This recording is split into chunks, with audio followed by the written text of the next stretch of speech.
So this video is going to be about when you crash. And I hate to say this, but you're probably going to crash. It just happens. I remember when I first started flying these things, Wes and I went out and I was like, oh yeah, I fly airplanes. I know I can do this, no problem.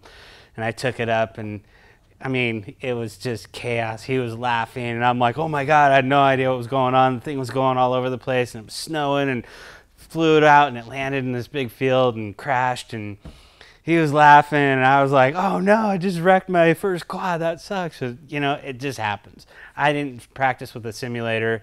If I had, I probably wouldn't have crashed it then, but it's going to happen. Sometimes it does. So what you want to do, if you feel like you're going to crash or if it's going to crash and you got nothing to do, make sure your throttle's down because you don't want the motor spinning if it's going to run into something or whatever. So put your throttle down and approach it really safely. When you do first get to it, you want to make sure that you just make sure nothing's turning, nothing's moving. First thing, unplug the battery.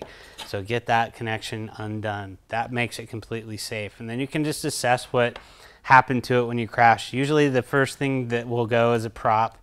Usually you'll bend an arm or something like that. The nice thing about the aluminum is you can just bend it back and you're back in the air. I've had some pretty bad crashes. I've probably crashed more than anybody, even all the customers that I have. But it's easy enough just to take these things, bend the stuff back. You can take the motors off or whatever. Just make sure everything's still tight. Replace any props. Make sure that the props are facing the right direction.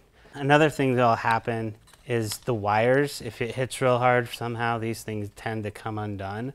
So just check all your wire connections. Make sure that they're going that way, or that they're plugged in the right way. And then when you fire it up, if you do have 2 or more of these plugs that have come undone, that could reverse the polarity and make this motor spin backwards, which is going to make it really flip viciously. It's not fun at all. So when you do arm it, let it spin up and see which way that's going and make sure that it's spinning the correct direction so that the prop is pushing air down, obviously, so that we're getting lift off of it. So if it's not spinning the right way, all you have to do, it's very, very simple, is out of these 3 wires, if you change any 2 of those leads, just switch them, it'll change the polarity and it'll make that motor spin the other direction. So pretty simple.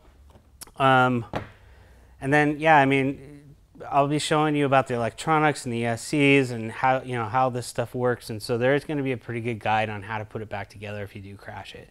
We do have part support on our website. Feel free to go there. We have arms. We have all the parts you're going to need. Basically, if you do have an accident, you can fix it back up. So anyway, happy flying, happy not crashing. Anyway, see you next time.